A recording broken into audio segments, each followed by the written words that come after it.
Et si on s'intéressait à la fonction publique camerounaise, vous le savez, le ministre de la fonction publique et de la réforme administrative a publié un texte dans lequel il appelle un peu plus de 10 300 de ses agents à régulariser leur situation, mieux en attestant de leur régularité.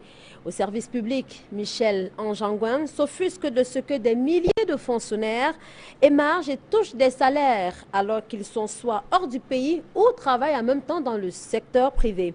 Que reste-t-il de ces opérations d'assainissement des fichiers du service public? Comment expliquer cette nouvelle situation, notamment après les opérations Antilope, SIGIPES 1 et nous en sommes à SIGIPES 2?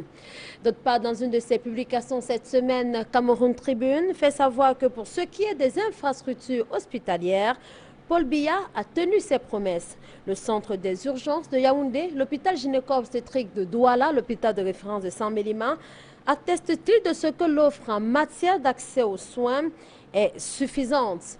D'autre part, l'offre en matière d'éducation est-elle aussi à la hauteur des attentes? Nous sommes à quelques jours de la rentrée scolaire 2015-2016.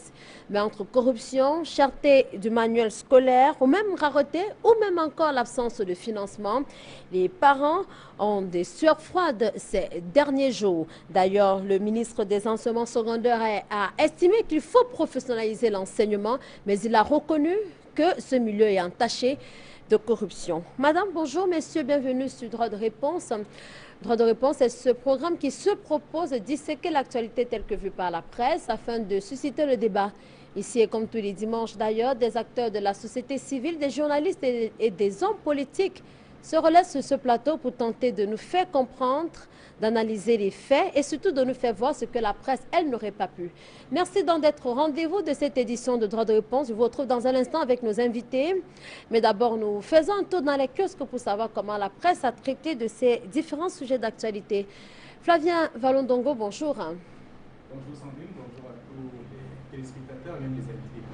Merci d'être avec nous ce dimanche encore. Beaucoup de faits de société, nous sommes là dans ce domaine aujourd'hui, nous intéressent dans le cadre de cette autre production de Droit de réponse. Il faut déjà rappeler que l'émission de ce jour va connaître trois escales. D'ailleurs, ce qu'il faut rappeler à nos invités, est que l'assainissement du fichier solde de l'État, c'est la toute première escale. La météo qui dit avoir recensé ces personnes relève qu'ils sont 10 377 fonctionnaires fictifs qui touchent d'ailleurs des salaires chaque fin du mois au Cameroun sans travailler. Selon le bi-hebdomadaire, le ministre de la fonction publique invite d'ailleurs ces derniers à venir clarifier leur situation. La météo souligne par la suite que parmi ces fonctionnaires fictifs, il y a les noms des décès, les noms des décédés, des démissionnaires et même ceux qui sont partis hors du pays, qui sont donc à l'étranger et qui continuent donc à émerger dans le budget de l'État. Le même journal précise que c'est sans doute avec la complicité de certains hauts commis de l'État qui font donc fonctionner la mafia, et la mafia qui réussit notamment. Le Messager qui ne donne pas le même chiffre fait savoir que ces fonctionnaires fictifs sont sous la menace d'une radiation. Le Quotidien rappelle néanmoins que ce n'est pas la première fois que l'État songe donc véritablement à voir clair sur son fichier solde de l'État. Le journal, Le Messager, relève qu'en mars 2009, 3000 agents fictifs étaient donc découverts dans le fichier solde de l'État pour la période 2003-2005. Les résultats n'ont pas été ce qu'on attendait. Cette autre opération va-t-elle réussir? C'est la question. Cameroun Tribune semble répondre donc à cette question. Le quotidien gouvernemental fait savoir, même s'il réduit l'effectif à 10 000 personnels fictifs, rassure que leur solde sera suspendu s'ils ne se font pas identifier. C'est donc la précision qu'il faut faire. Le secrétaire permanent à la réforme administrative fait savoir que le SIGIPES 2 mis en place permet donc de déceler toutes les erreurs du SIGIPES 1 et également l'opération Antilope, les deux aspects qui avaient d'ailleurs été mis sur pied, pour comprendre et tenter donc de découvrir tout ce qu'il y avait comme ingratitude et même menace dans la fonction publique au Cameroun. La deuxième escale de droit de réponse concerne notamment les infrastructures hospitalières, avec notamment Europe Plus, qui nous apprend qu'à peine ouvert au public, le nouvel hôpital gynéco-obstétrique et pédiatrique de Douala fait l'objet de plaintes des malades notamment, qui se plaignent notamment de ce qui est mis en place. 7 000 francs CFA, c'est beaucoup pour ces derniers. Selon Europe Plus, cet hôpital n'est donc pas à la bourse de tout le monde. Pourtant, dit hôpital public, le reporter qui signe d'ailleurs l'article relève que les patients estiment que 7 000 francs CFA, c'est beaucoup. Et depuis quelque temps, on ne respecte plus les 7 000, c'est pratiquement 14 000 comme dans le privé. C'est du moins quelques éléments rapportés par le journal Europe Plus qui a donc évoqué le sujet. On parle déjà de 14 000 comme dans bien d'autres secteurs privés notamment. Cameroun Tribune fait savoir que la mise en place des infrastructures donc hospitalières fait partie donc des promesses du chef de l'État. Et on se souvient, le quotidien gouvernemental précise que l'annonce avait été faite en décembre 2014 lors de son message, son adresse à la nation. C'était notamment le chef de l'État.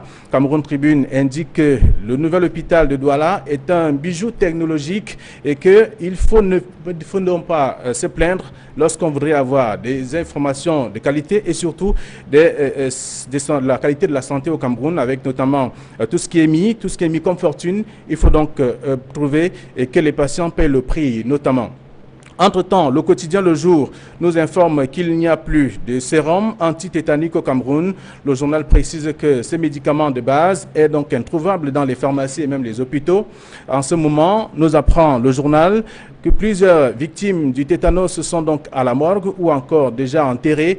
Des sources de ce journal font savoir que le fabricant du sérum antitétanique serait en rupture du principe actif du produit, donc impossible donc de livrer au Cameroun, nous apprend le journal. Pourtant, les infrastructures hospitalières de qualité voient le jour pratiquement chaque année dans notre pays, mais sans le moindre médicament de base, ajoute notamment le quotidien Le Jour.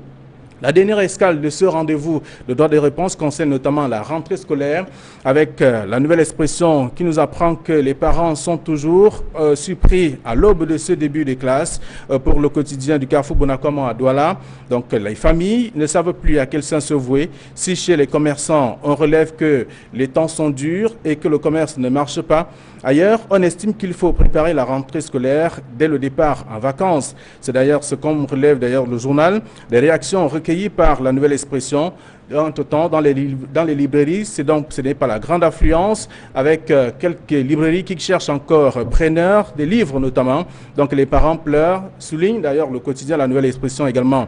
Par ailleurs, le quotidien Mutation ne parle pas de la rentrée scolaire, mais nous apprend qu'aujourd'hui, il est question de comprendre les statistiques de l'Office du baccalauréat au Cameroun, cette année encore. Alors, pour Mutation, la session de 2015 a donné les résultats aux différents examens officiels sous forme des chiffres et classements pas toujours compréhensibles pour le commun des Camerounais.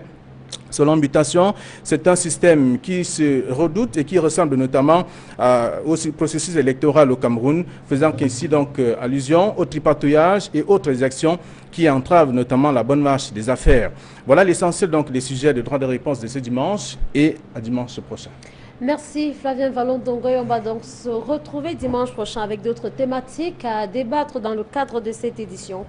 Et nous faisons à présent connaissance avec nos invités, ceux qui ont accepté de partager ce moment de réflexion avec nous. Ferdinand Nana Payon, bonjour. Bonjour Sandrine Yanga. Merci d'avoir accepté cette invitation. C'est un plaisir pour nous de vous recevoir. Alors, vous arrivez, on peut quand même s'interroger sur cette actualité économique. Le journal La Nouvelle Expression qui en fin de semaine dernière a fait savoir que le port en eau profonde de Kribi sera finalement géré par le groupe français Bolloré Africa Logistique. On devrait s'y attendre quelque peu. Il y a quand même eu des batailles, un peu plus de 5 années de bataille autour du port en eau profonde de Kribi, des Camerounais qui estimaient qu'il était temps pour eux de gérer également ce port en eau profonde de Kribi. C'est une surprise pour ces Camerounais qui doivent se mordre les doigts peut-être, vous direz? Je ne pense pas que ce soit une... Enfin, je ne sais pas si c'est une surprise ou pas, mais je pense qu'à ce niveau des affaires, on ne peut pas chercher à faire valoir ou à imposer du protectionnisme ou bien le choix, la préférence nationale. Et les ports, on sait qu'il y a eu beaucoup de batailles, aussi bien en Afrique de l'Ouest, en Côte d'Ivoire, au Bénin, on se souvient très bien. Moi, je ne trouve pas de problème à ce que le groupe Bolloré, dont l'expérience et l'expertise a été démontrée à travers les continents, gagne ce marché. Mais si les choses se sont passées à la régulière, à ce moment-là, personne n'a à se plaindre. Si par contre, les règles du jeu exposées n'ont pas été respectées, à ce moment-là, évidemment, on peut regretter. J'ai entendu parler des différences dans les offres, mais nous ne sommes plus à l'ère du moins 10 ans. Il faut que les gens se mettent à l'ère de ce qu'on appelle le mieux 10 ans. Ce n'est pas forcément parce que vous proposez beaucoup d'argent ou bien parce que vous avez un modèle économique qui fait gagner plus d'argent qu'un autre que forcément votre modèle permet d'optimiser la gestion d'une infrastructure ou bien d'un système comme Et que répondez-vous à ceux qui estiment qu'il faut quand même nationaliser quelquefois des structures de cette envergure? Moi, je vais vous dire très franchement, je ne fais pas de sensiblerie lorsqu'il s'agit des Camerounais, parce que les entreprises qui doivent de l'argent à mon entreprise sont à 95% camerounaises. Entreprises parapubliques ou privées. Donc, je pense que... Et quand un Camerounais ira conquérir une affaire à Singapour ou bien au Sénégal, que dira-t-on? Nous sommes aujourd'hui, il n'y a pas de barrière. Je pense que ce qui doit valoir, c'est la compétence et le respect des règles. Si les règles ont été respectées, franchement, je peux juste être un petit peu malheureux pour ceux qui ont perdu. On sait que Bolloré n'est pas le premier venu. Bolloré n'est pas un tendre en affaires. Mais s'il y a des règles, c'est qu'elles ont été ouvertes, officielles. Et je sais qu'il y a eu énormément, il y a un raz-de-marée extraordinaire sur cette affaire dans les médias. Ça pose aussi la question du rôle des médias. Comme disait un de vos vieux confrères, le rôle du journaliste, c'est de prendre la plume et la poser là où ça fait mal, mais le journaliste ne doit pas poser la plume uniquement là où ça fait mal lorsque ça l'arrange. Et le public a besoin de la presse. Le public a besoin d'une presse objective qui lui porte des informations. Mais j'ai été un petit peu, lorsque je faisais mes revues quotidiennes ces dernières semaines, un peu surpris et parfois gêné de me rendre compte qu'il semblait y avoir des campagnes. Je ne sais pas si c'était pour Bolloré ou bien pour les partis camerounaises. Mais toujours est-il que je ne vais pas me faire des amis parmi les Camerounais dont certains sont des amis. Je crois que c'est le business que le meilleur gagne. Très bien. Vous direz peut-être comment comédien no pity in business, peut-être. Et voilà. Nous disons bonjour également à Jean-Marie Tchatchouan. Bonjour Jean-Marie Tchatchouan. Bonjour Sandrine et bonjour à tous les téléspectateurs d'Equinox Télévision.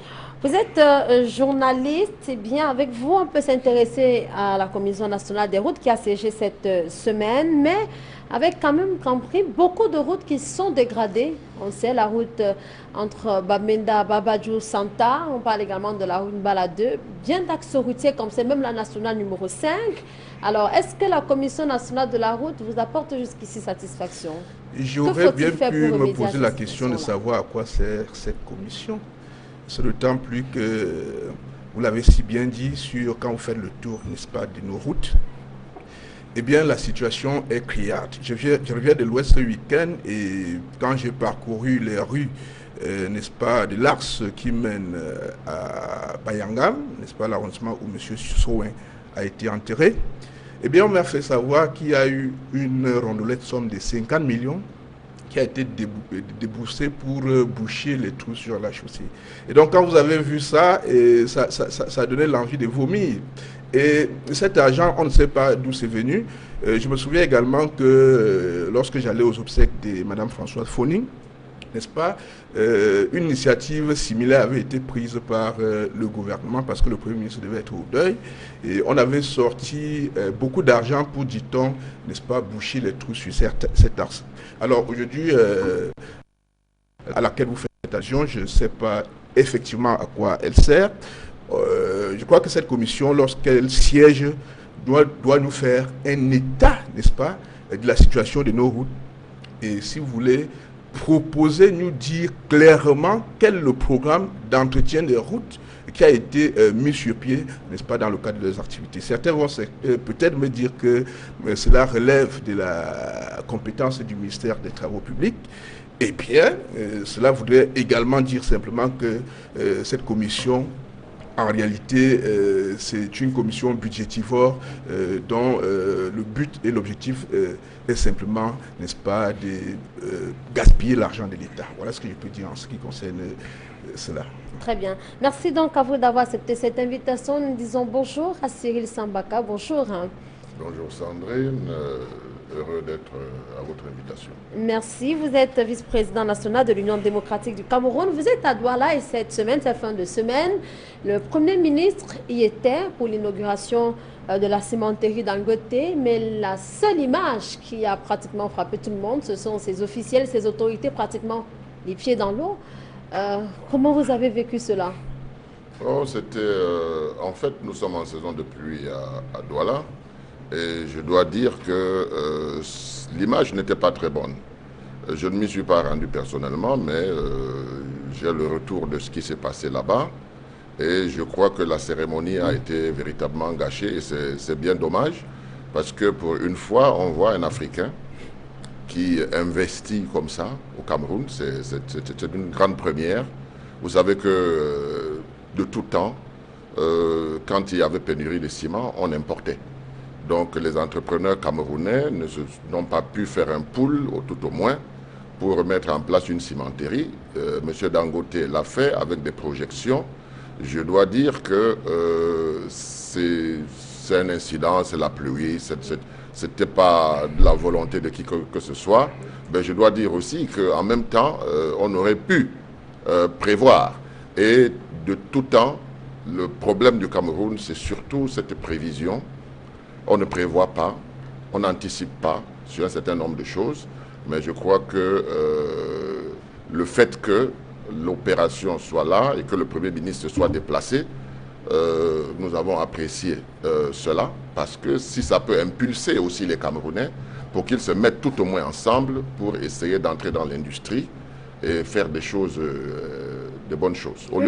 Sauf qu'au-delà de cela, il y a quand même 3 cimenteries qui sont implantées dans la ville de Douala. Mais il y a des opérateurs économiques qui estiment ne pas vivre, notamment la concurrence sur le terrain, peut-être la baisse du coût du sac de ciment, ils ne vivent pas. Alors, faut-il simplement qu'il y ait encore plus d'acteurs dans le secteur? Vous savez, qui réglemente les prix? Ils doivent s'en prendre à qui? Aux opérateurs? Ou bien à l'État? Et quand bien même, je crois qu'il y a eu quelques différences, hein, même si pour le moment c'est 150 francs, je crois, il y a quand même quelques différences, mais on a une réglementation au Cameroun. Est-ce que ce n'est pas l'État qui leur impose ce prix-là? Parce que vous savez, si on entre dans la libre concurrence, je suis sûr et certain que le ciment va baisser. Et le ciment doit baisser. Mais je me réjouis d'une chose, c'est qu'au jour d'aujourd'hui, les journalistes font un bon travail parce qu'ils entrent dans le vif des sujets, ils fouinent et ils exposent ce qui se passe dans le pays. Il faut saluer cela parce que de plus en plus, nous sommes informés. Il y a des analyses qui se font et demain, nous saurons pourquoi est-ce que le ciment n'a pas baissé. Est-ce que ce sont les taxes de l'État? Est-ce que c'est l'État qui impose cela? Ou alors c'est la libre concurrence? Je crois que quand nous entrons dans un domaine comme celui des investissements dans un pays libéral, on doit pouvoir faire en sorte que les populations puissent profiter de la concurrence. Très bien. Merci donc à vous d'être là et nous disons enfin bonjour au Dr Ferdinand Ngo. Bonjour. Bonjour Sandrine, bonjour à tous les panélistes, bonjour à tous les téléspectateurs de Kinos Télévision. Merci, vous êtes médecin, vous vous intéressez aussi beaucoup à l'actualité sportive. Et cette semaine, on a appris que le processus électoral engloutit un peu plus de 700 millions de francs CFA. C'est un chiffre raisonnable, vous direz. Nous sommes pratiquement vers la fin du processus de normalisation. Oui, disons que le processus électoral a un coût. Il faut que des gens aillent en mission, il faut que des salles soient louées, il faut payer le per diem aux membres qui viennent à ces différentes assemblées générales, au niveau départemental, au niveau régional et au niveau fédéral. Donc ça a forcément un coût qui ne se justifie pas le montant que vous venez d'évoquer. Et c'est tout à fait compréhensible. et a dit que quelquefois les élections ont été reprises. Est-ce que cela ne justifie pas aussi le fait que le comité de normalisation a eu de la peine à s'en sortir quelque peu? Oui, un peu plus de 2 ans quand même. Le comité de normalisation a eu beaucoup de peine à s'en sortir parce que les choses qui avaient été bien faites dans les bureaux n'ont pas été bien mises en œuvre sur le terrain, parce qu'il y avait beaucoup d'antagonisme, parce qu'il y avait beaucoup d'intérêts en jeu, et notamment dans une ville comme Douala, il fallait mobiliser et les forces de l'ordre, et la gendarmerie et la police. Vous avez vu la dernière élection ici, on se croirait à une attaque d'un pays voisin, tellement il y avait les chartes qu'on n'avait jamais vues à Douala qui étaient dans les rues pour une élection dans une ligue régionale. C'était vraiment spectaculaire. Très bien. Merci donc à vous, très chers messieurs, d'avoir accepté cette invitation. Je propose la première escale de cette édition. On parlera de la fonction publique. Jean-Marie Tchatouan, comment la presse a, selon vous, abordé cette problématique liée à l'assainissement du fichier de l'État? Je pense que la presse a joué son rôle, qui est celui, n'est-ce pas, d'informer les Camerounais de la marche de la République.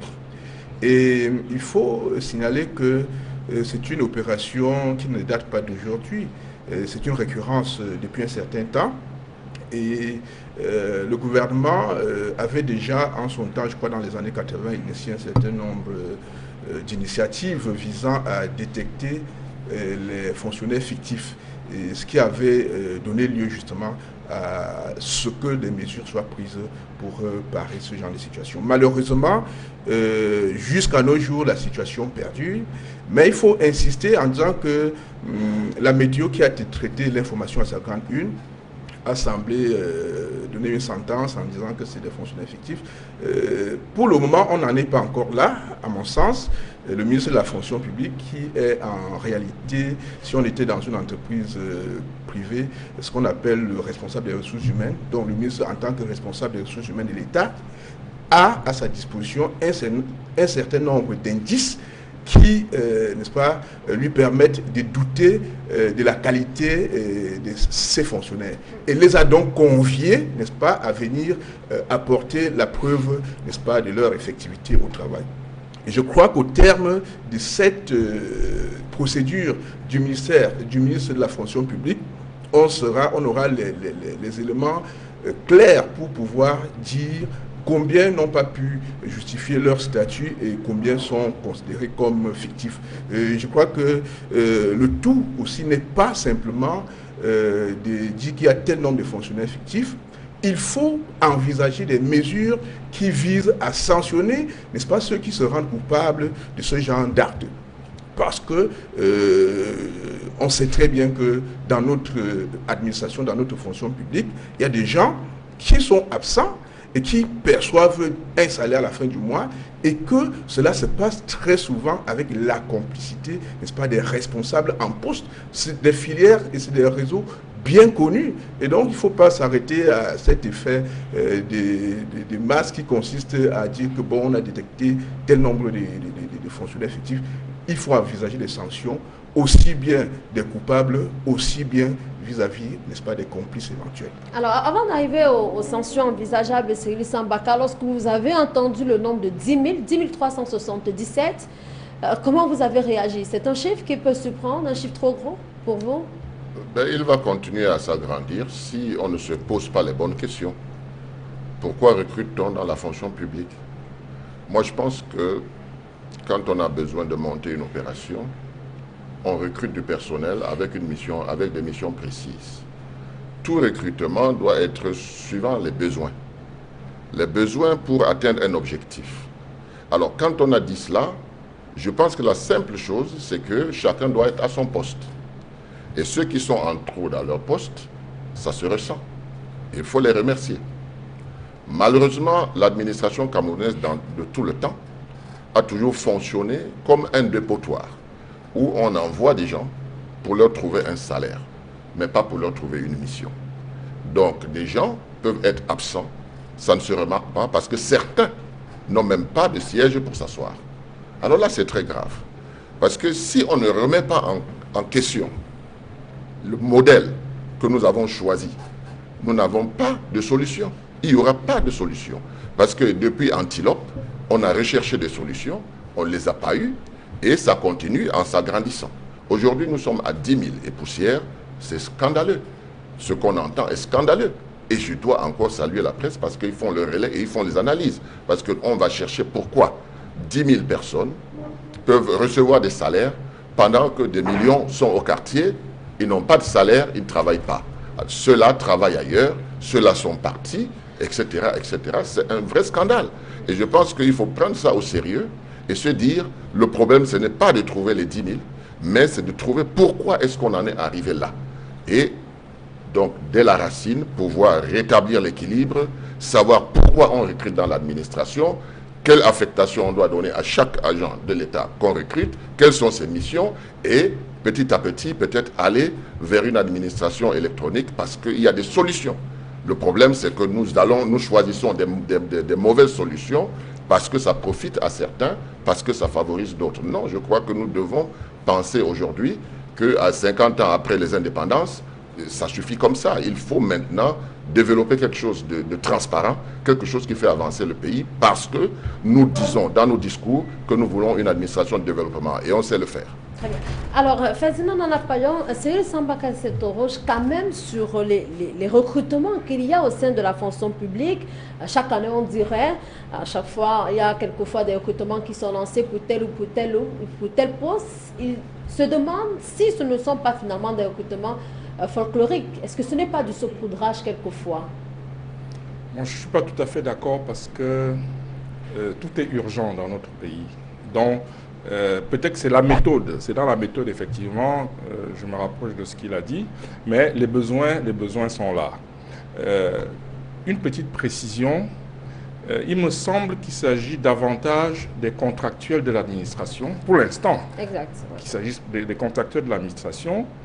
Et s'il y a, comme ça semble se dessiner, une volonté politique, mais vraiment je pèse mes mots quand je le dis, s'il y a une véritable volonté politique, nous allons partir de Antilope, JPS 1 que vous évoquez tout à l'heure, vers JPS 2, mais il faudrait que nous allions jusqu'à la, je ne sais pas comment appeler ça, mais la gestion des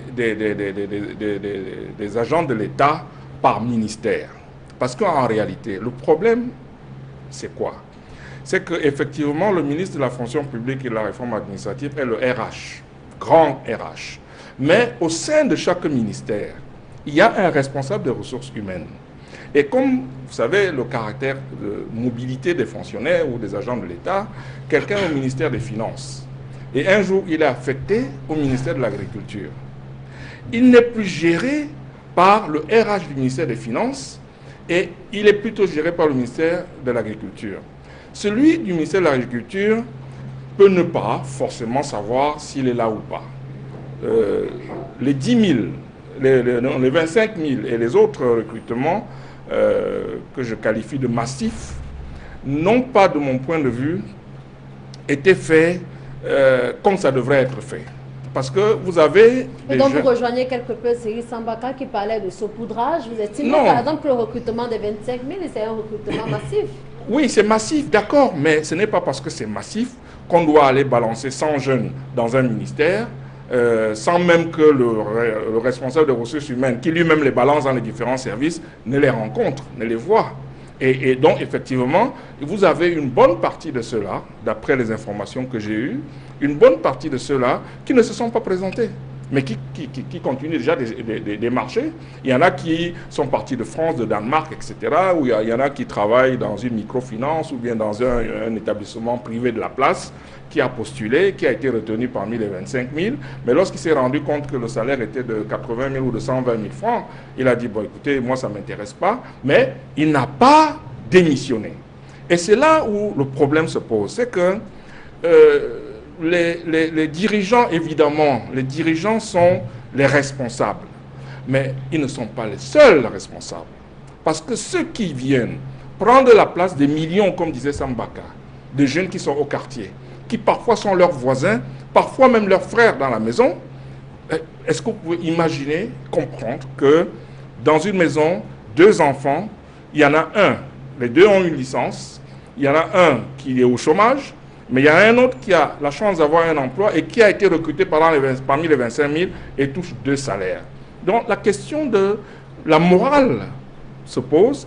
Et donc, il est bon donc, lorsqu'on évoque cette situation, qu'on aille jusqu'au bout de l'analyse et qu'on se demande, mais enfin, est-ce que nous sommes dans un pays qui marche sur les pieds?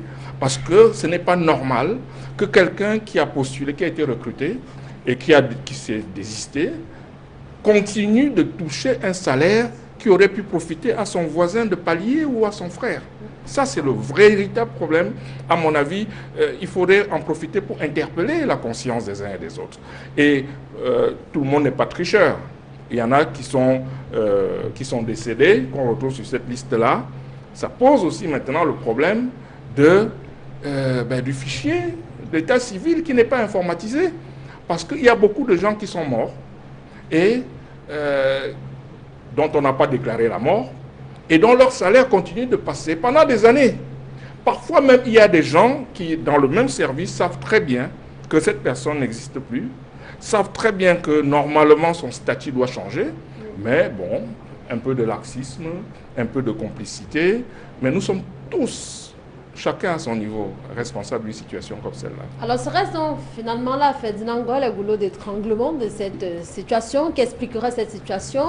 Il parlait notamment de mafia qui existerait ici et là, de laxisme peut-être. Je n'ai pas dit ce mot, mais enfin, si vous interprétez comme ça, je vous... De laxisme aussi de part et d'autre. Comment on peut expliquer cette situation aujourd'hui? Lorsque le ministre de la fonction publique effectue une telle sortie et nous fait savoir qu'il y a 10 000 personnes dont on ne connaît pas réellement la situation au sein de la fonction publique, ça peut prêter à quel type d'interprétation? Déjà, c'est très grave de savoir que tu as 10 000 personnes que tu es supposé utiliser, que tu ne sais pas s'ils existent. Et je rejoins l'idée de mafia parce que ce n'est pas d'aujourd'hui que ça date les chiffres fictifs au niveau de la fonction publique. Ça date depuis des décennies. Maintenant, comment le problème même se pose déjà au niveau de l'inventaire des différents recensements. Qui recense et où? Si au moment où on parle de la décentralisation, on doit encore centraliser les recensements au niveau fédéral, au niveau national, ça pose problème. Les 10 000 viendront, mon homonyme disait tantôt, ils vont partir de tous les pays pour venir se faire recenser. Ils vont se faire recenser et ils vont repartir. Or, on a une organisation quand même territoriale camerounaise qui peut permettre d'impliquer tous les fonctionnaires à différents niveaux, au niveau des sous-préfectures, au niveau des préfectures, au niveau des régions, et savoir effectivement, celui qui est le plus proche des populations, c'est le sous-préfet. Il a des structures administratives dans son territoire de compétence. Mais parfois, il n'est pas au courant du recensement qui se fait dans son propre territoire de compétence. Si le type qui est absent et qui entend qu'il y a un recensement et ça se fait, les cartes d'identité vont venir par mail, par différents moyens, les recensements vont se faire. Mais le problème, c'est l'utilisation. Est-ce que tel directeur d'école qui a un agent fictif, qui se plaint même parfois et qui ne le retrouve jamais, mais qui sait que cet agent est payé, même s'il a été recensé au niveau national à Yaoundé, mais il n'est pas sur le terrain, il ne l'utilisera pas. Donc il faudrait que pour faire les recensements, que quand on assiste aux installations des chefs de terre, qu'est-ce qu'on entend? Il est le représentant personnel du chef de l'État, il est le représentant de chacun des ministres et de tous les ministres, mais ça reste dans les discours. Quand on fait les recensements, à aucun moment, on a travaillé avec les hommes du commandement sur le terrain et même les démembrements des différents ministères. Vous trouvez des agents qui viennent, qui disent qu'ils font un recensement et ils s'en vont. Ils ont, à un moment donné, je crois en 2011, on a fait un recensement, il fallait aller sur Internet se faire recenser, sans être déjà sûr que l'outil Internet est déjà sur l'ensemble du territoire. Il y a certains papiers qu'on vous dit, vous êtes à l'extrême nord, et on vous dit, il faut vous présenter vous-même au ministère, sans avoir calculé le coût du transport, ce monsieur ne viendra pas. Mais il y a bien une délégation régionale de la fonction publique à Maroua. À quoi sert-elle? À quoi servent tous ces démembrements s'ils ne sont pas impliqués effectivement? Donc ça rejoint dans l'idée qu'il y aurait quelque part à Yaoundé des hauts fonctionnaires qui pistonnent le truc recensement fictif et ils s'y mettent parce que c'est leur mangeoire. Parce qu'il ne faut pas se cacher. Si on doit recenser dans l'arrondissement de Douala 5e, le sous-préfet de Douala 5e connaît toutes les structures qui sont dans son territoire de commandement. ils peuvent faire quand ils font les descentes, les tournées économiques, ils peuvent être impliqués de savoir que tel est effectivement en poste et ne l'est pas. Mais si on se fait recenser, parce que ce n'est même pas être à l'étranger, il y a des gens qui sont dans des structures publiques à Douala et qui travaillent dans le parapublic à Douala, mais qui ne sont pas en poste. Ils vont se faire recenser, mais il y a le problème d'être donc à son poste de travail. Et c'est ce qui rejoignait donc ce que Cyril disait. Il faut déjà savoir, avant de recruter, qu'est-ce qu'il nous faut, qu'est-ce qui nous manque. Mais pour savoir ce qui nous manque, ce n'est pas dans un bureau qu'on le fait, il faut descendre sur le terrain. Il faut faire confiance aux responsables qu'on a nommés sur le terrain pour conduire ces différentes activités. C'est inutile de dire que vous nommez des responsables sur le terrain et ils écoutent comme tous les autres, à la radio les décisions que vous prenez dans leur territoire de compétence sans qu'ils aient préalablement été contactés. Oui, je voulais insister sur ce phénomène parce que ça a deux aspects importants. On parle de l'aspect financier là, parce que nous sommes dans une situation difficile en ce moment et il faut économiser de l'argent. Alors on se rend compte qu'il y a ce problème qu'on peut toucher du doigt et on a 8 jours pour justifier cela parce que dans 8 jours, il y aura 10 000 environ de salaires qui ne seront plus payés. Ça va faire économiser de l'argent. Ça, c'est un aspect financier. La situation actuelle du Cameroun l'impose. Mais de l'autre côté, il y a 10 000 personnes... Oui, mais est-ce qu'elle justifierait quand même la sortie du ministre de la fonction publique? Dans ce cas, est-ce qu'il ne s'agit pas simplement de faire clairement identifier des agents qui sont bel et bien en service? Est-ce que la situation d'endettement dans laquelle le Cameroun serait en ce moment devrait justifier ces sorties? Ça fait quand même 10 000 personnes. Oui, ça fait 10 000 personnes et je crois que le ministre a raison de faire sa sortie parce que vous savez, dans le cafouillage actuel, le dysfonctionnement qu'on rencontre ci et là, il est difficile que nous puissions avoir quelque chose de clair à voir devant nous. Mais ce qui est important, c'est de remarquer que 10 300 personnes, n'est-ce pas, travaillent et on ne sait pas ce qu'ils font. Parce que moi, je ne comprends pas, je n'arrive pas à comprendre que dans un pays, il y ait 10 000 personnes qui ne rendent pas compte de leur travail. Parce que s'ils ont été recrutés, c'est pour faire un travail. Donc cet aspect est important parce que ça nous fait perdre de l'argent, pas seulement les salaires. Ça nous empêche de nous développer. Parce que si dans un pays, on peut avoir plus de 10 000 personnes qui gagnent de l'argent parce qu'on pense qu'ils travaillent, alors qu'ils ne travaillent pas, c'est inquiétant. C'est très inquiétant. Oui, je pense que d'abord, on est quand même en train de parler de 267 000 personnes qu'on paye tous les mois. 267 000.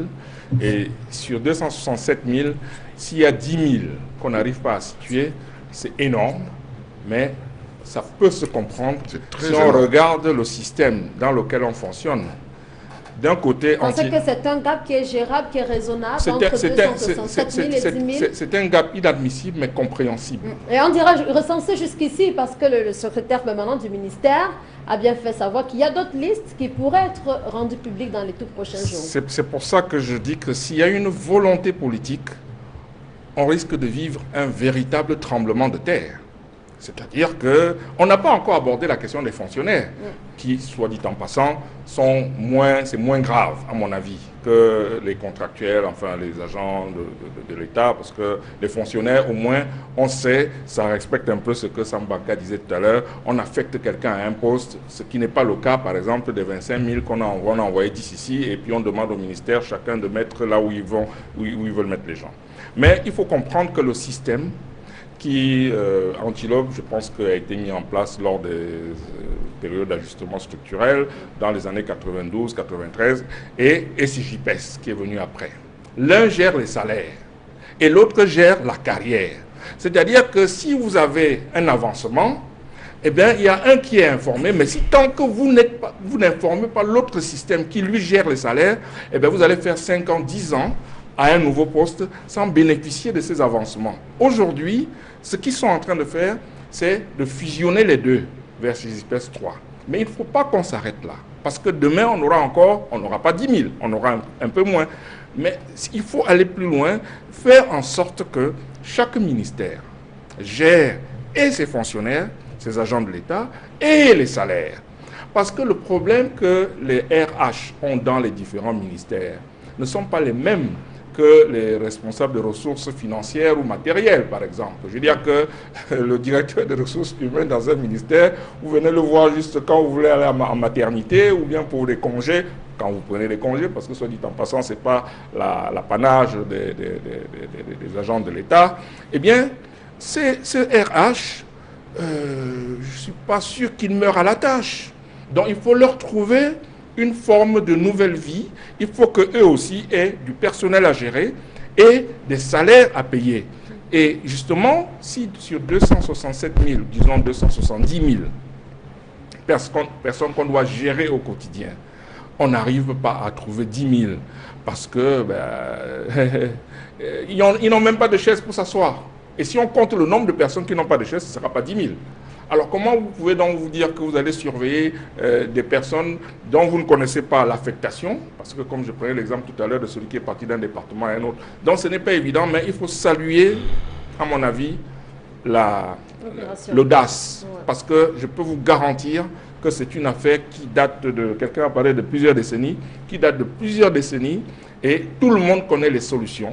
Et la solution, Sambaka parlait de l'électronique, effectivement, il faut aller vers la digitalisation complète de notre administration. Mais c'est comme les établissements scolaires où à une période on demandait d'informatiser.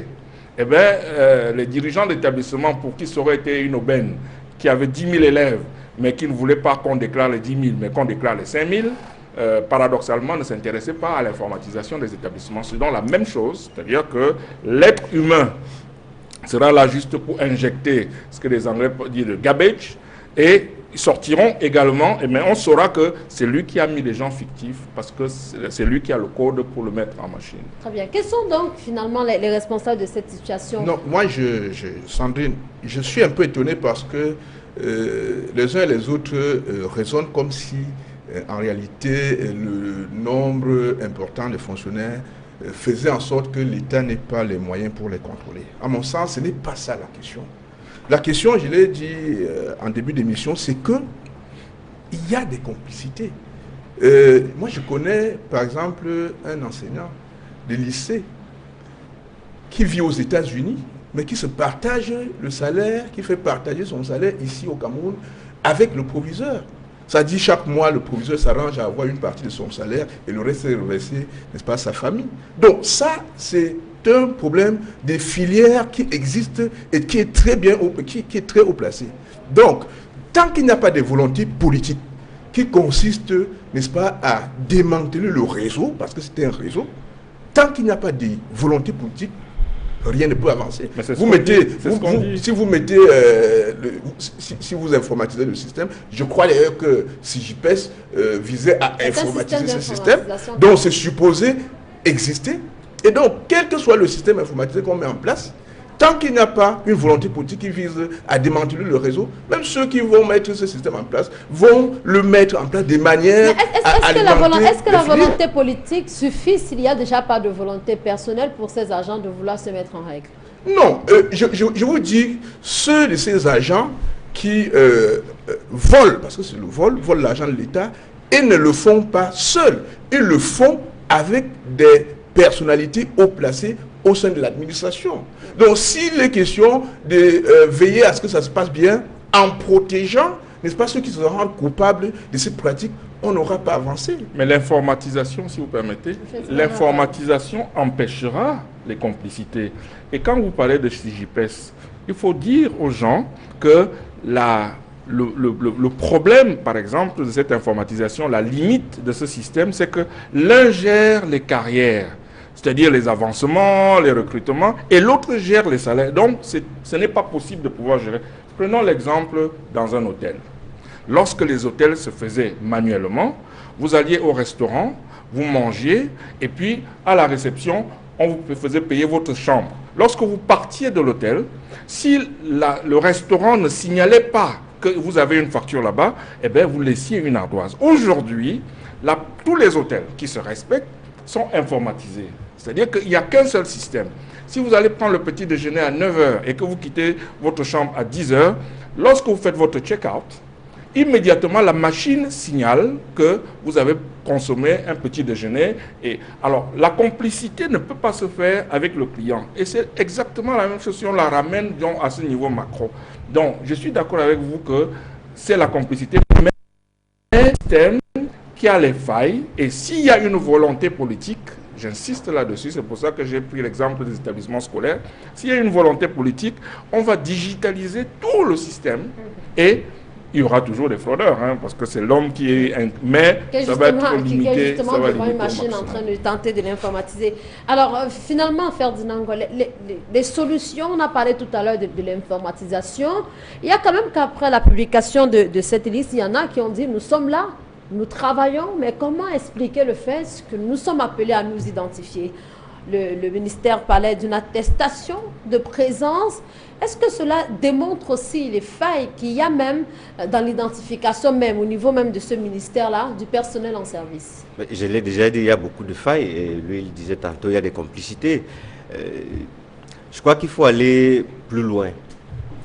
S'il y a une complicité qui est avérée, il faut qu'il y ait des sanctions. Depuis des années, on entend qu'il y a eu des agents fictifs, mais jamais il y a eu des sanctions. Qui doit sanctionner qui? Mais il y a un qui dit que tel est présent dans mon service et il reçoit un salaire. C'est 267 000 personnes que vous payez. Sur ces 267 000, vous pouvez savoir qui a effectivement touché, parce qu'on ne touche pas de l'argent comme ça. Ça ne part pas de Yaoundé pour l'atmosphère, ça va de Yaoundé soit pour le trésor, soit pour les banques. On sait très bien qu'on peut suivre qui a touché cet argent. Ce n'est pas sorcier. Qu'on ne nous fasse pas croire que celui qui a payé les 10 000 personnes ne peut pas vérifier qui a effectivement touché à la place de ces 10 000 personnes. C'est un jeu d'enfant. Donc, il faut aller au bout. Et pas un jeu d'enfant quand même. Je vais aller... Non, je dis un jeu d'enfant pour qui connaît son travail. Parce que si vous... Excusez-moi, mais... Homonyme, tu me laisses aller un peu plus loin. Parce que ne nous faites pas croire que c'est compliqué. Quand on dit qu'il faut... Quand on va informatiser.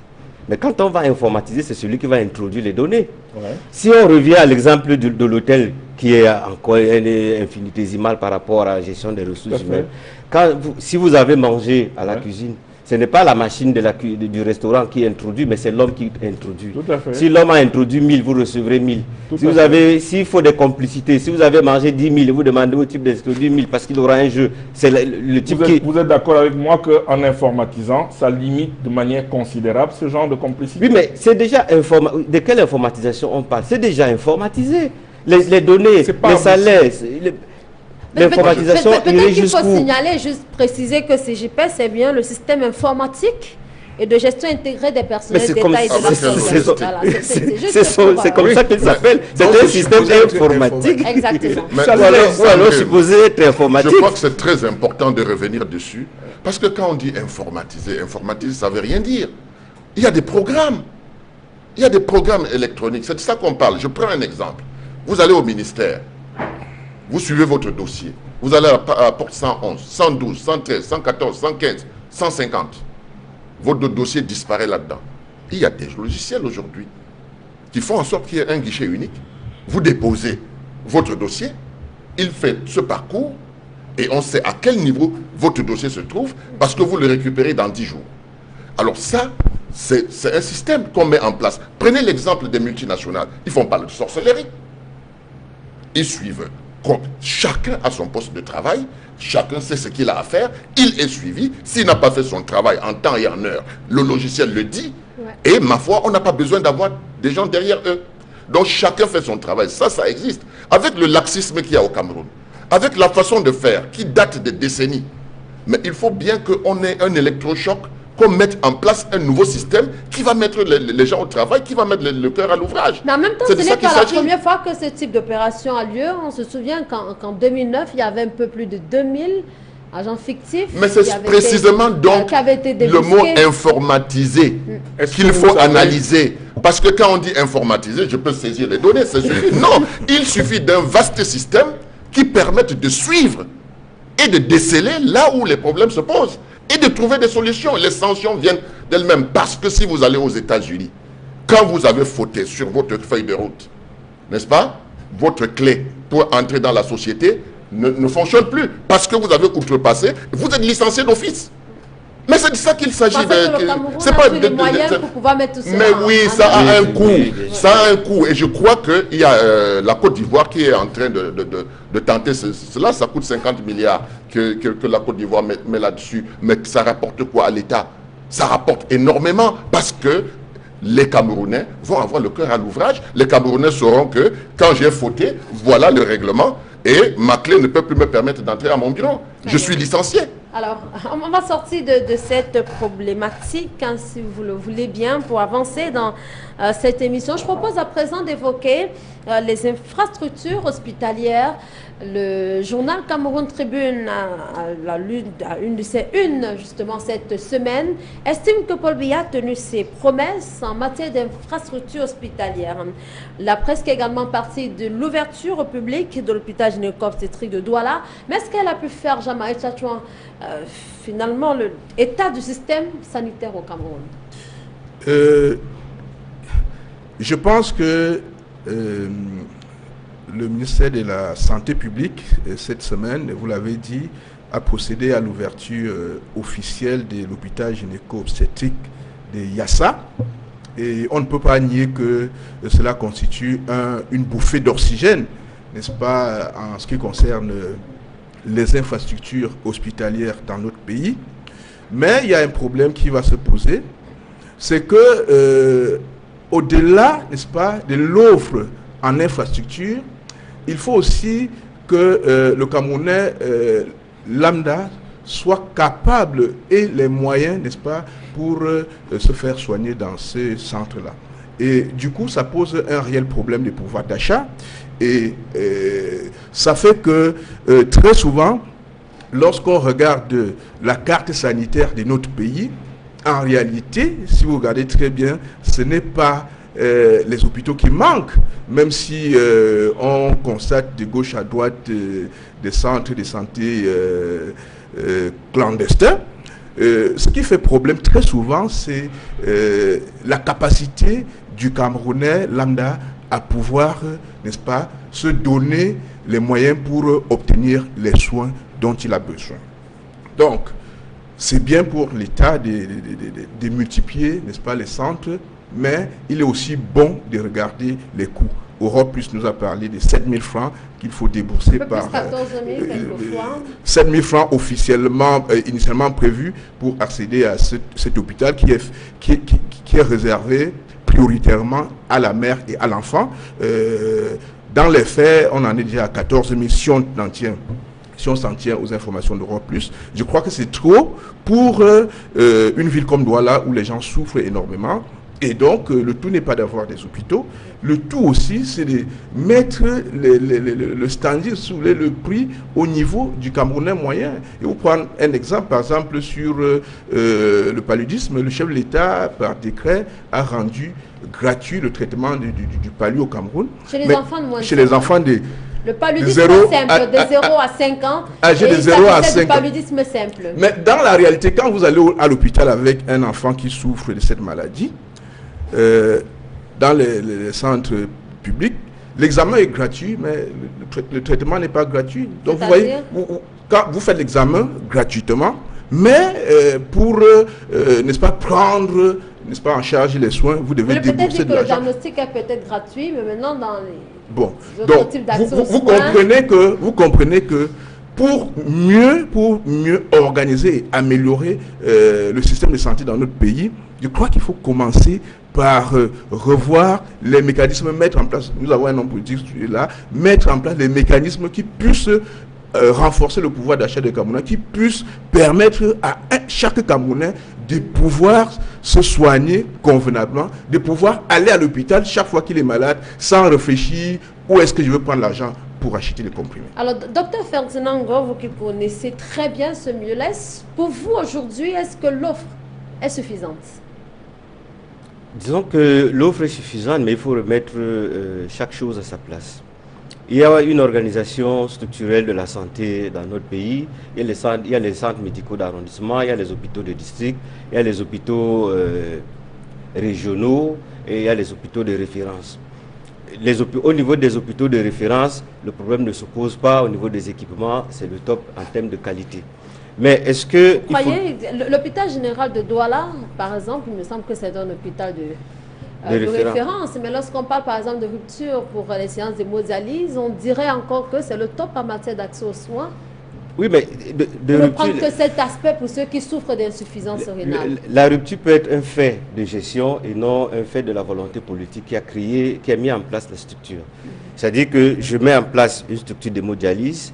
Maintenant, l'achat des réactifs, on ne va pas attendre que ce soit encore la même volonté politique.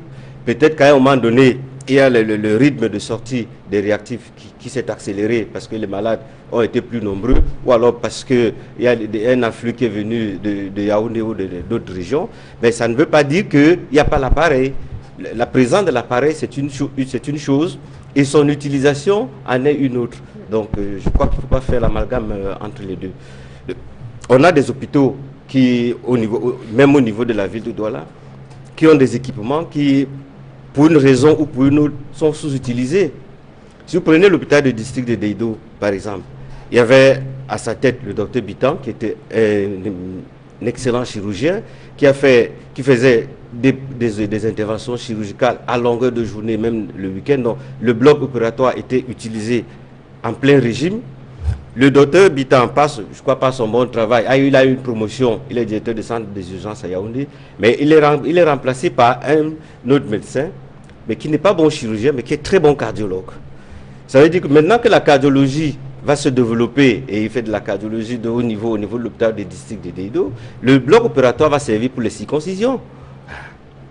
Et cet équipement est là, mais il est sous-utilisé. Donc il y a un problème d'adéquation entre les appareils qu'on met dans les différents hôpitaux et les spécialistes qu'on met pour les utiliser effectivement sur le terrain. Et revenant aux hôpitaux généraux, et par rapport à la remarque qui a été faite, les hôpitaux de référence vous commencez d'abord à la base et la base vous envoie en haut. C'est-à-dire que vous allez à l'hôpital de district. Si l'hôpital de district est dépassé, l'hôpital de district vous réfère à l'hôpital, pour le cas de Douala, par exemple, à l'hôpital Akentini. Ok. Si c'est l'Akentini qui vous réfère en ce moment, soit à l'hôpital général, en principe, soit à l'hôpital. C'est comme ça que les soins sont organisés et pas autrement. Il y a un système de référence et de contre-référence qui est peut-être pas connu du public, connu du public, mais qui existe. C'est la politique. Si vous pensez que, parce qu'on a mis un hôpital de référence, le gynéco-obstétrique à Douala, tous les problèmes gynécologiques sont résolus dans la région du littoral. Non, c'est pour des cas de référence. Alors, si vous dites qu'il y a des hôpitaux, si vous estimez que l'offre est suffisante, c'est que vous nous dites quelque part aussi que la population n'est peut-être pas informée.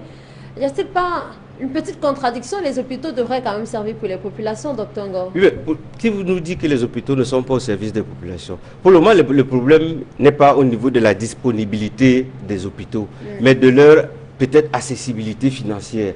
De même l'accueil qui est réservé aux usagers dans ces différents hôpitaux. Ce qu'on constate à Douala, c'est que à Douala, les gens n'aiment pas trop attendre. Le malade veut être reçu là et tout de suite.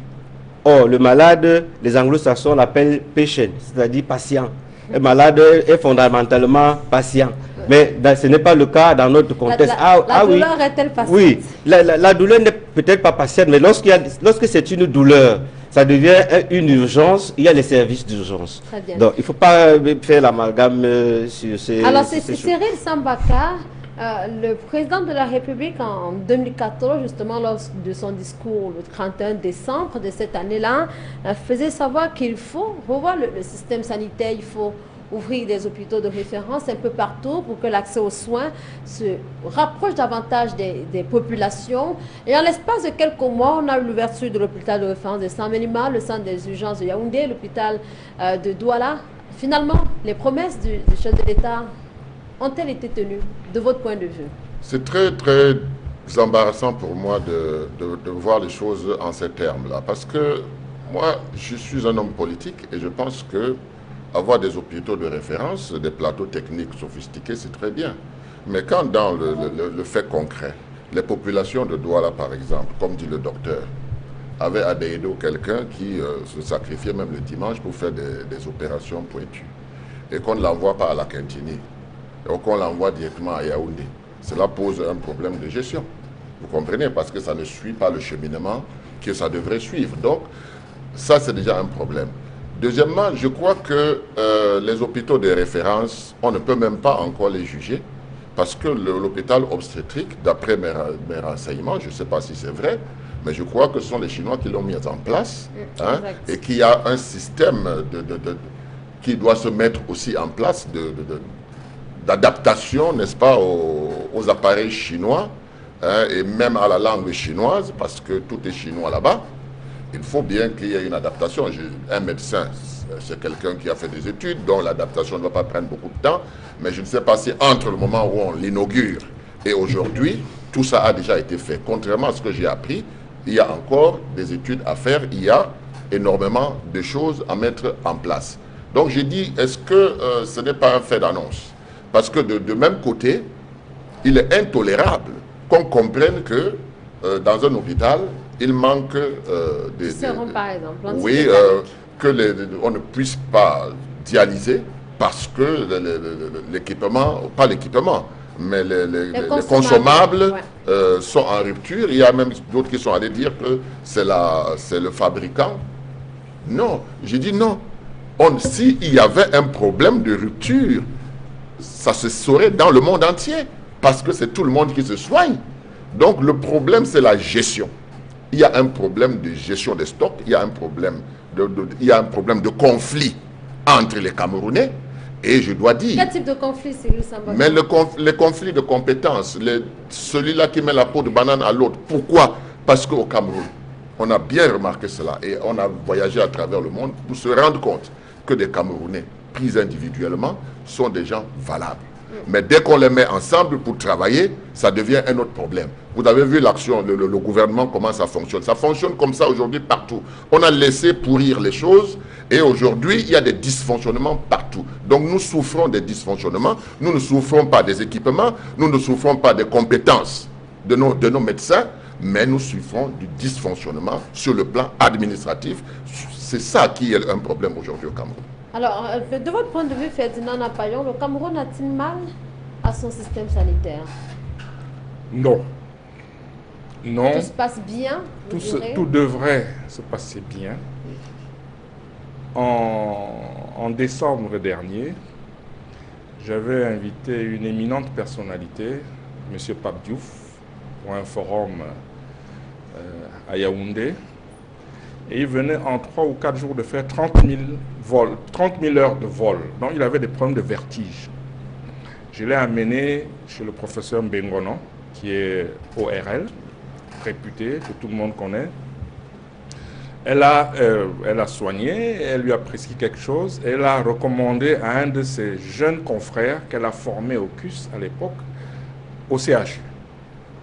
Quand on est sorti de là, Pape Diouf me dit, mais c'est incroyable, c'est quelle performance dans des conditions moyennes. Pape Diouf, qui vit à Marseille, qui passe sa vie à voyager. Nous allons au CHU pour voir cette ORL qui nous attend. On a pris un peu de retard. Lorsqu'on est arrivé, son cartable était sur la table. Mais il attendait parce qu'il avait promis qu'il attendrait. Il a reçu ce monsieur. 30 minutes après, quand il est sorti du cabinet de ce médecin, il m'a dit, mais tu te rends compte, j'ai déjà eu ce problème 2 ou 3 fois et il faut que j'ai pris les coordonnées de ce médecin pour le donner à mon médecin de Marseille, un vieux qui a dans les 70 ans. Parce que ce jeune homme, ce médecin camerounais, lui a administré quelque chose, enfin il a manipulé pendant 15-20 minutes. Et il s'est senti très très bien. C'est donc dire que nous avons de la compétence, nous avons du talent. Nous avons, et c'est évident, tout le monde le voit à travers les médias aujourd'hui, l'infrastructure sanitaire. Mais madame, il y a un médecin ici, que les médecins me pardonnent. Si demain je suis sur le brancard, qu'il ne soit pas rancunier, nous avons de la fripouille. Les médecins, heureusement, ils ne sont pas nombreux. Ils ne sont pas nombreux, ces médecins dont je parle, qui sont de véritables bouchers, qui sont de véritables commerçants, qui font enlever, justement, de ces merveilleux centres qu'on vient d'ouvrir, il faut enlever des patients pour les amener au quartier, pour procéder à des interventions dans des conditions qui n'ont rien à voir. Et quand vous jetez un coup d'œil, il paraît que le serment d'Hippocrate est caduc depuis un certain temps, mais au moins le serment du médecin, quand vous jetez un coup d'œil, vous le lisez, vous avez cet anaphore, pas de Hollande, mais moi, médecin, je soignerai les indigents, je ne me laisserai pas influencer par la patte du gain, et si je le fais, que mes semblables me respectent, sinon qu'on me déshonore. Eh bien, je crois qu'il est bon que les médias, j'insiste là-dessus, s'intéressent davantage à cette histoire de médecins qui, c'est vrai, tout le monde, il y a beaucoup de gens parmi nous qui bouffent de la viande enragée tous les jours. Ne le crient pas sur les toits, ne sont pas obligés d'aller trafiquer de la drogue ou bien être proxénètes pour vivre. Mais il ne faut pas que les gens au motif qui ne sont pas extraordinairement bien payés se payent la tête de pauvres gens. Parce que oui, 7 000 ou 14 000, à mon avis, il y a peut-être des gens qui ne sont pas capables. Mais quand vous allez demander 6 000 francs à une famille, à un enfant, à un parent dont l'enfant a eu 4 ou 6 fractures et que vous lui demandez 600 000 francs et que pendant que l'enfant, tant qu'on n'a pas apporté de l'argent, l'enfant est encore les 2 bras et les 2 jambes en l'air parce qu'il attend que les parents apportent. Je trouve que c'est un scandale et les efforts que nous tous, parce que ces médecins sont formés grâce aux impôts des Camerounais, et les efforts que la nation fait doit être récompensé, ne serait-ce que par le serment qu'ils ont proclamé, qui dit qu'il faut que tu aides ton prochain sans tenir compte de ce qu'il va te payer ou pour la gloire. Très bien. Alors Jean-Marie Tchouan, de l'avis donc de Ferdinand Nana Payon, les infrastructures, elles sont là, elles existent, il y en a peut-être, même en nombre suffisant, mais le problème reste les hommes qui sont chargés de la gestion des infrastructures. Est-ce que les populations le perçoivent ainsi? Non, je crois que même au niveau des hommes, le Cameroun a des meilleurs médecins. Ça, il faut le reconnaître. C'est vrai que parmi eux, il y en a qui... Il y a des brebis galeuses comme partout dans les autres corps. Simplement, ce que je voulais dire, pour revenir à l'intervention du médecin tout à l'heure, c'est que tout le monde voit que l'État fait des efforts au niveau des infrastructures. Maintenant, qui sont ceux qui ont la possibilité d'aller, n'est-ce pas, d'accéder à ces soins? J'ai eu foi au doute tout à l'heure quand le médecin disait que c'est organisé de façon que on doit d'abord aller au centre des... Ce n'est pas obligatoire. On doit d'abord aller au centre médical d'arrondissement. Si ça ne va pas, on va à l'hôpital de district. Entre-temps, la situation ne fait qu'empirer. Et au finish, quand on vous amène je ne sais pas moi, à l'hôpital des références, la situation est déjà chaotique. Donc je crois que quand on met en place... Vous caricaturez ces propos quand même. Non, c'est une caricature qui n'a rien à voir. Laissez-moi terminer. Laissez-moi terminer, je vous en prie. Donc je crois que quand on met en place des hôpitaux de référence, on doit également prendre des dispositions pour que ces hôpitaux-là ne soient pas chers pour le plus petit Camerounais, en termes de moyens. Parce que quand on met ces hôpitaux en place, ce n'est pas uniquement pour ceux qui ont de l'argent. C'est pour que le pauvre du quartier qui a un problème, je ne sais pas moi, de scanner, se lève de chez lui et va là-bas se faire examiner. Donc, ça veut dire, autrement dit, c'est que si vous partez de chez vous parce que vous avez les maux de tête, vous ne pouvez pas choisir de vous adresser directement à l'hôpital général ou, n'est-ce pas, à l'hôpital je ne sais pas moi... En ce moment-là, vous en assumez le coût. Donc, non, c'est justement de ça que je parle. Je parle des problèmes des coûts. N'est-ce pas? À l'entame de ce sujet, moi j'ai dit, il y avait un problème de pouvoir d'achat, il y avait un problème d'accès à ces infrastructures. Les infrastructures existent, c'est vrai, mais qui a accès à ces infrastructures? Le médecin, Ferdinand Nana Payon a parlé tout à l'heure de son ami qui est venu de l'Europe et qui avait un problème. Il allait voir au CHU. Je voulais savoir si le petit Bayamsal, un vendeur de je sais pas moi, de tomates au marché Koulouloun, pouvait aussi avoir le privilège d'aller s'adresser à son médecin au CHU. Non. Et c'est ça le problème qu'il faut régler, à mon sens. Je voudrais apporter une précision. Peut-être que le panéliste ignore, parce que pour créer les hôpitaux généraux, les hôpitaux de référence. La réflexion commence dans les années 80. C'était essentiellement pour résorber le déficit en évacuation sanitaire des malades que l'État des milliards que l'État dépensait à l'étranger.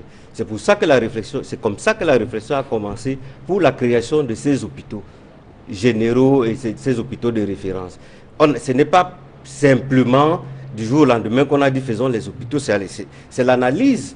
Et même les finances ont déclaré, je crois que les pertes étaient de Mais est-ce que le problème est résolu jusqu'ici, Dr Ferdinand Ngossi? Il y a des hôpitaux de référence tels qu'on l'a dit. Il y en a un à Douala, il y en a un ou deux à Yaoundé, il y en a un dans le sud. Il y a des populations qui sont à l'ouest, au sud-ouest, au nord-ouest. Comment font-elles dans ce cas? Oui, mais la politique du chef de l'État, c'est que ces hôpitaux soient disséminés sur l'ensemble du territoire de la République. Bon. Mais il faut un cheminement. Il faut, si il le dit si bien, ok, je suis à Bounamoussadi, j'ai mal à la tête, j'ai un centre médical d'arrondissement tout près de chez moi parce que le but de disséminer aussi les hôpitaux, c'est pour qu'on ne parcourt pas une certaine distance avant d'arriver à un hôpital. Ok, je traverse l'hôpital de district de Bounamoussadi, je traverse l'hôpital d'arrondissement de Bounamoussadi, je traverse celui de la cité de Pagne, je traverse même l'hôpital général. Je me retrouve à l'hôpital gynéco-obstétrique à Yassa. J'ai déjà fait plus de kilomètres qu'il n'en faut dans la politique camerounaise pour arriver à un hôpital pour me faire soigner. Et c'est le mal de tête. Ça veut dire que j'estime que le médecin qui est à côté de moi, qui quand je crie l'entend, qui est à l'hôpital de Bounamoussadi, ne peut pas soigner mon mal de tête. Il doit avoir la liberté d'aller partout. Mais il doit avoir la liberté d'aller partout en sachant que chaque partout a un coût. Et donc il faut assumer ses coûts. Oui, mais celui qui décide de voyager avec son... Oui. Le médecin a dit une partie de ce que j'allais dire. Donc, je serai bref. Parce que je suis entièrement d'accord avec lui et dans le monde entier, ça fonctionne comme ça. C'est-à-dire que il y a vous pouvez aller dans un grand hôpital, mais sinon, il faut parcourir un certain nombre de choses parce que du généraliste, il faut aller au spécialiste. Je crois que c'est comme ça que c'est établi. Donc là-dessus, vraiment, je suis parfaitement d'accord avec lui. Les hôpitaux de référence sont des hôpitaux où on devrait même prendre des rendez-vous bien longtemps avant, n'est-ce pas? Parce qu'on n'a pas pu trouver de solution au niveau primaire et on augmente. Mais tout cela, aujourd'hui, est devenu quelque chose d'obsessionnel pour les Camerounais parce que, précisément, les Camerounais vivent avec un État qui est trop fort, où la centralisation est excessive. Ce qui fait en sorte que chacun cherche un privilège. Vous comprenez? Si nous étions dans un État qui avait consacré, comme sa constitution le dit, la décentralisation, et que nous ne soyons pas à des associations de pairs qui quémandent 1% du budget de l'État pour la décentralisation, qui avaient des ambitions pour leur population, je crois qu'on n'en serait pas là. Parce qu'avec un État décentralisé, ces choses-là se résolvent automatiquement. Nous avons un problème de santé, nous voyons même, nous nous rendons compte même qu'il faut des coups de fil pour qu'on puisse récupérer un malade, etc. Alors que le cheminement devait être tout simple, partir du plus bas au plus haut. Vous voyez, monsieur Sambaka est en train de dire que si la décentralisation était consacrée, eh bien, la ville de Koumban serait l'une des plus belles du Cameroun. Pourquoi pas? Ce qui n'est pas le cas, malheureusement. Moi, je peux vous parler de Yabassi, je ne peux pas vous parler de Koumban. Non, c'était juste un petit clin d'œil. Alors, on va justement évoquer à présent, avant de sortir, la rentrée scolaire. La presse s'y est intéressée ces dernières semaines, fait notamment savoir que la fièvre monte beaucoup chez les parents d'élèves Ferdinand Nampayon entre le manuel scolaire, soit rare, soit cher, les fournitures scolaires aussi, on en parle, mais aussi même l'accès au financement. Comment vous comprenez tout cela? Ça fait beaucoup de problèmes à résoudre pour les seuls parents. Tout est urgent, hein? Tout est urgent au Cameroun. Et puis, tout à l'heure, on parlait dans un autre sujet, je parlais de la volonté politique. Il y a eu la création du comité de création des manuels scolaires, d'agrément des manuels scolaires en 2000, un arrêté du Premier ministre.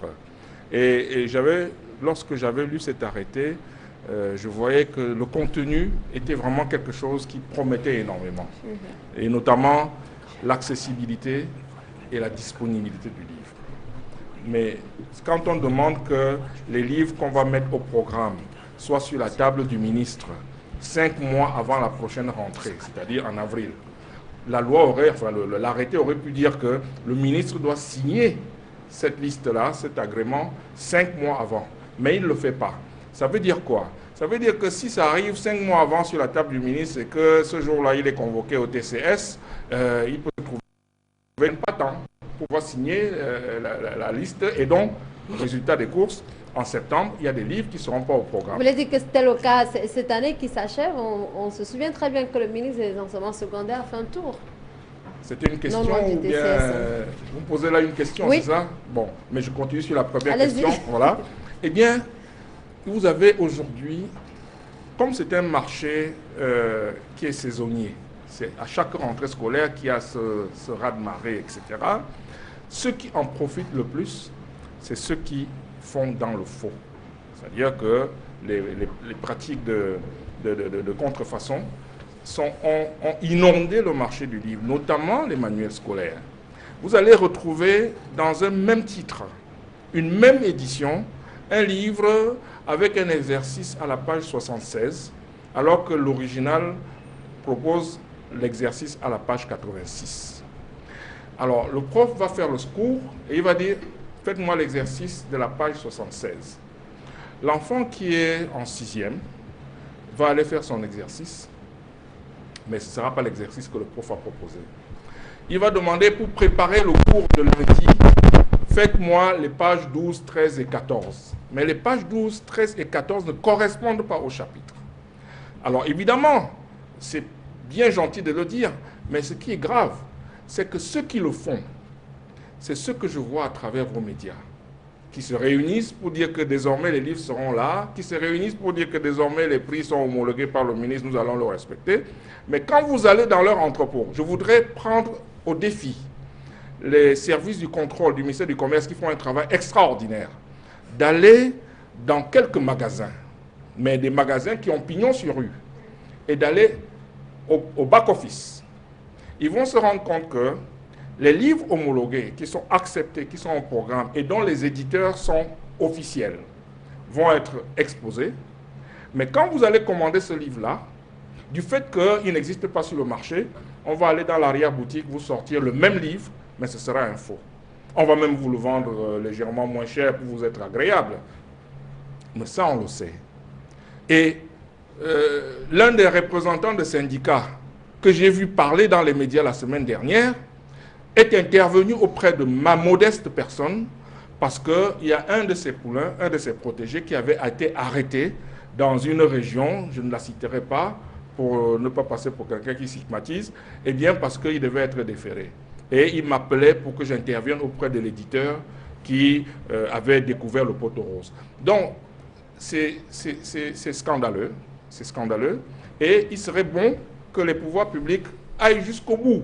Parce que je pense que ce que le ministre du Commerce, à travers sa direction du contrôle, fait est quelque chose de bien, mais il faut que les autres services l'accompagnent, notamment la gendarmerie, la police, qu'on puisse attraper ces gens-là, parce qu'ils font énormément de mal à notre jeunesse et aux familles.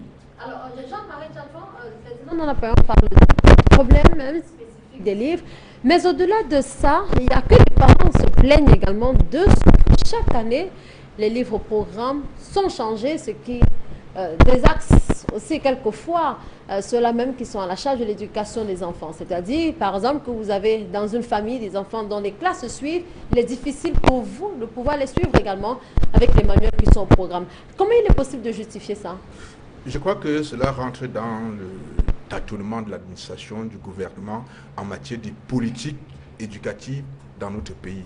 Et cela est dommage, c'est d'autant plus que on ne peut pas dire avec lisibilité, n'est-ce pas, quel est le programme en matière scolaire dans telle classe pour telle période bien déterminée et ce que vont devenir, n'est-ce pas, les enfants qui seront formés dans telle situation. Mais je crois que le problème lié au manuel scolaire est un problème aussi important, mais qui vient après. Il y a des questions plus importantes, notamment celle de savoir un peu comme tout à l'heure on parlait de l'offre en matière de santé, l'offre en matière d'infrastructures éducatives est un réel problème pour le Cameroun. En ce moment, beaucoup de parents oui, mais l'essentiel n'est pas de créer les établissements. Je me souviens d'un reportage, je ne sais pas, Equinox Télévision avait fait ici, sur une école où les enfants fréquentaient à même le sol. Je crois que ce genre de problème doit être réglé, ne doit plus être récurrent comme c'est le cas pour le moment. Je crois que l'État doit prendre les dispositions pour décentraliser. Quand vous allez dans des États modernes, ce n'est plus l'État central qui gère des questions d'école primaire. Vous ne pouvez plus voir le ministère de l'Éducation en train de réfléchir comment on va faire pour créer, comme vous venez de dire tout à l'heure, une école primaire dans telle zone. Sous d'autres cieux, ça se fait par des mairies uniquement, par des communes. Et vous êtes sans ignorer qu'à Douala 2e, par exemple, il y a eu, n'est-ce pas, une délibération votée par le conseil municipal pour, n'est-ce pas, intégrer les recettes du marché central dans le budget de la commune afin de pouvoir, n'est-ce pas, invertir ça dans l'éducation, dans, n'est-ce pas, la construction des écoles. Seulement, n'est-ce pas, cette délibération n'a pas été signée par le préfet. Donc ça pose un certain nombre de problèmes.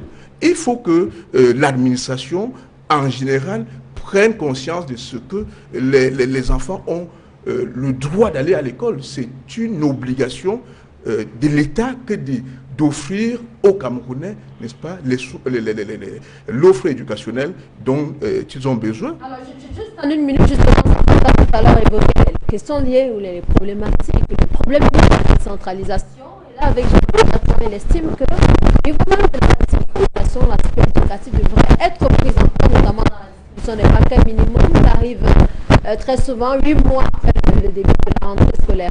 Voilà, c'est ça le problème, Sandrine. On va dire que j'ai l'obsession de la décentralisation, mais il faut avoir cette obsession, parce que c'est ça l'avenir de notre pays. Il n'y a pas un autre avenir. Le pouvoir central a échoué et tout le démontre. Tout le démontre. Ce que je voudrais dire aujourd'hui, c'est qu'il faut qu'on comprenne bien que nos enfants peuvent aller à l'école, nos enfants peuvent être soignés, on peut vivre heureux, à condition qu'on se décharge de ce pouvoir central. Qu'il décharge comme tous les pays du monde, n'est-ce pas? Est-ce que vous savez que j'ai été choqué de voir le vice-président de l'Union des mairies en train de supplier pour qu'on leur donne ne serait-ce que 10% du budget? Parce qu'ils sont à moins de 1%, le seul pays au monde. Et on nous parle de décentralisation, paquet minimum, parce qu'on va donner la craie aux enfants. Ce n'est pas de ça qu'il s'agit. Parce qu'on va susciter des débats où on va voir, on va dire, on va vous donner les marchés, et tout ça, les marchés, ça se prend à la communauté urbaine qui ne devrait même pas exister. Donc la décentralisation, c'est celle-là qui envoie vers les régions les pouvoirs. Et moi, je suis allé plus loin pour dire qu'il faut un plan d'urgence pour la décentralisation, un plan d'urgence participatif. Parce que le Cameroun est riche, le Cameroun a toutes les potentialités, mais est confisqué par une junte, c'est-à-dire le pouvoir central, qui refuse de délester et qui donne ces possibilités qui vont mettre en difficulté les maires et n'accompagnent pas des moyens financiers. Donc il faut revoir ce problème et moi je pense que l'avenir du Cameroun se joue là, au niveau de la décentralisation, parce que c'est là où se trouve la situation. Quand le pouvoir central a échoué, il faut attendre maintenant que ça parte du bas vers le haut. Alors, pour vous terminer donc, et pour sortir de cette édition de Droit de réponse avec vous, le docteur Ferdinand Ngor, toujours sur la question liée à l'éducation. Il y a eu des rencontres dans les différents ministères, des enseignements secondaires, de l'éducation de base. C'est une seule problématique qui est revenue, celle de la corruption, qui serait une véritable gangrène même dans le système éducatif aujourd'hui. Alors, difficile, encore davantage pour les parents de faire inscrire les enfants. À côté, il y a pourtant beaucoup de goulot d'étranglement, me direz-vous, entre les paiements des APE, les collages et tout cela. Oui, mais si tout est géré au niveau central, il est évident que ceux qu'on nomme savent qu'ils ne sont redevables qu'au niveau central, qu'ils peuvent se permettre de faire sur le terrain tout ce qu'ils veulent. Et je suis d'avis avec Cyril et Jean-Marc, je crois, Jean-Marie, qu'il faut décentraliser. Il ne faut pas que les problèmes d'école primaire, de création d'une salle, soient encore des décisions qui soient prises dans un pays comme le nôtre au niveau central. que la désignation d'un maître ou le choix de la couleur, de la craie de couleur, qu'il faille attendre la décision du ministre. Non, je crois que là, on va dans tous les sens. Au jour d'aujourd'hui, les gens veulent en permanence changer. Et on se rend compte que pendant 11 mois, on a l'impression que les services centraux, ils dorment et se réveillent subitement en juillet pour commencer à faire les réunions, à créer des écoles. Oui, fin juillet, ils se réveillent et puis en août, on les voit, on les entend dans les radios, on entend tous ces gens-là. Ils ne tiennent pas compte de ce que, du travail qui est fait sur le terrain par les différents collaborateurs qu'ils ont eux-mêmes nommés. C'est eux qui nomment les délégués régionaux, c'est eux qui nomment les délégués départementaux, c'est eux qui nomment les proviseurs. Mais ils se réveillent et parfois même, en fin août, peut-être demain encore, on va entendre qu'il y a les nominations des proviseurs. Pour que celui qui est nommé dans un établissement s'organise comment par rapport aux livres qui ont été choisis par un conseil d'établissement qui n'est pas le sien. Et là aussi, ça pose le problème des parents.